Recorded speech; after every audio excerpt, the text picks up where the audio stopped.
이번 영상에서는 아폴론 축제의 준비로 모두가 바쁘게 움직이는 가운데 구원자들의 파멸을 예고하는 전조가 나타나는 과정을 볼 수 있습니다. 페넬로페가 2층으로 자러 간 후 오디세우스는 바깥체에서 잠자리에 들어 있었는데 구원자들과 살을 섞었던 여인들이 홀에서 나오더니 저희들끼리 신이 나서 유쾌하게 웃어대는 소리를 듣고 분노합니다. 그는 그녀들을 죽이고 싶은 자신의 마음을 억누르면서 속으로 이런 말을 합니다. 참아라, 마음이여. 너는 전에 그 힘을 제어할 수 없는 퀴클롭스가 내 강력한 전우들을 먹어치웠을 때 이보다 험한 꼴을 보고도 참지 않았던가. 그때도 이미 죽음을 각오한 너를 계략이 동굴 밖으로 끌어낼 때까지 너는 참고 견디지 않았던가. 오디세우스가 복수심에 불타면서 잠을 못 이루자 여신 아테네가 나타나 그가 곧 불행에서 해방될 것이라고 격려하며 그에게 잠을 쏟아붓습니다. 한편 페넬로페는 잠에 깨어 침상에서 눈물을 흘리며 아르테미스 여신에게 자신을 죽음에 이르게 해달라고 빌면서 말합니다. 그러면 나는 가증스런 지하에 내려가서라도 오디세우스를 보게 될 것이고 그이보다 못한 사내의 마음을 기쁘게 해주지 않아도 될 텐데. 잠에서 깬 오디세우스는 제우스에게 누군가 자신에게 안에서는 길조의 말을 해주고 바깥에서는 다른 길조가 나타나게 해달라고 기도합니다. 제우스가 그의 말을 듣고 즉시 번쩍이는 올림포스에서 높다란 구름 사이로 천둥을 칩니다. 오디세우스는 마음이 흐뭇했습니다. 한편 집 안에서 들려온 길조의 말은 한 여인의 입에서 나왔으니 구원자들을 위해 혼자 늦게까지 보리가루와 밀가루를 만들기 위해 맷돌을 돌리던 시녀가 맷돌을 멈추고 이렇게 말했습니다. 제발 구원자들이 오디세우스의 홀에서 진수성찬을 드는 것도 오늘이 끝이자 마지막이기를. 그들은 이렇게 가루를 빻게하여 고통스런 피로로 내 무릎을 풀어버렸어요. 제발 이번이 그들의 마지막 식사가 되기를. 오디세우스의 궁전에서 하녀들이 일을 하기 위해 모여들고 있을 때 텔레마코스가 가정부 에우리클레이아에게 나그네가 잠자리와 음식 대접을 잘 받았나 물어보자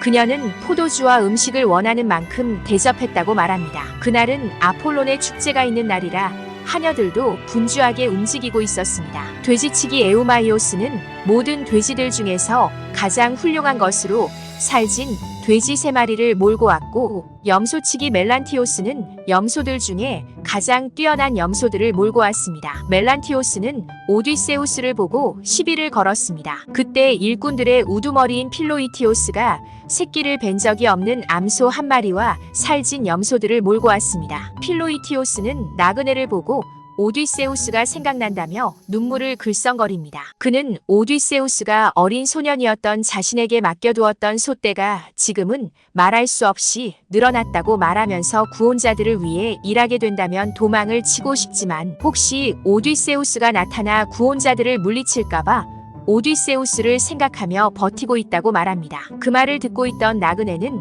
오디세우스는 반드시 돌아올 것이며 구원자들을 물리치는 것을 보게 될 것이라고 말합니다. 한편 구원자들은 텔레마코스에게 죽음의 파멸을 꾀하고 있었는데 구원자들 중 암피노모스가 반대를 하자 구원자들은 그의 의견을 받아들입니다. 잔치가 시작되고 텔레마코스는 오디세우스에게도 내장과 함께 황금잔에 포도주를 따라주었고 구원자들을 향해 싸움이나 말다툼이 일어나지 않도록 마음속으로 욕설과 주먹다짐을 삼가도록 당부합니다. 텔레마코스의 대담무쌍한 행동에 구원자들은 기분이 언짢았으나 참습니다. 오디세우스가 구원자들과 같은 몫의 음식을 받자 불만을 품은 크테시포스라는 자가 오디세우스에게 명예의 선물을 준다며 소다리 하나를 그를 향해 던졌습니다.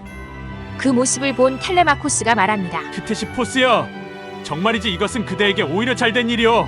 그대가 던진 것을 그가 피했기에 그대가 그를 맞히지 못한 것 말이오. 그렇지 않았던들 나는 날카로운 창으로 그대의 몸 한가운데를 맞췄을 것이고 그대의 부친은 이곳에서 결혼식 대신 장례식을 치르느라 바빴을 것이오. 그러니 아무도 이 집에서 내게 못된 짓들을 보이지 마시오. 나는 여태까지는 어린아이였으나 지금은 선악을 모두 분별할 수 있기 때문이오. 구원자들 중 아겔라오스라는 자가 텔레마코스에게 어머니 페넬로페가 구원자들 중 한 명과 결혼하도록 독려하라고 말합니다. 텔레마코스는 자신도 같은 생각이나 어머니를 강제로 집에서 내쫓을 수는 없다고 말합니다. 그런데 갑자기 이상한 전조가 나타납니다. 그들이 먹고 있는 고기 덩어리에서 핏방울이 떨어졌고 갑자기 그들의 두 눈에 눈물이 가득 고였으며 그들의 마음은 비탄하고 싶은 욕망으로 가득 찼습니다. 좌중에서 예언자 테오클리메노스가 구원자들에게 재앙을 예고합니다.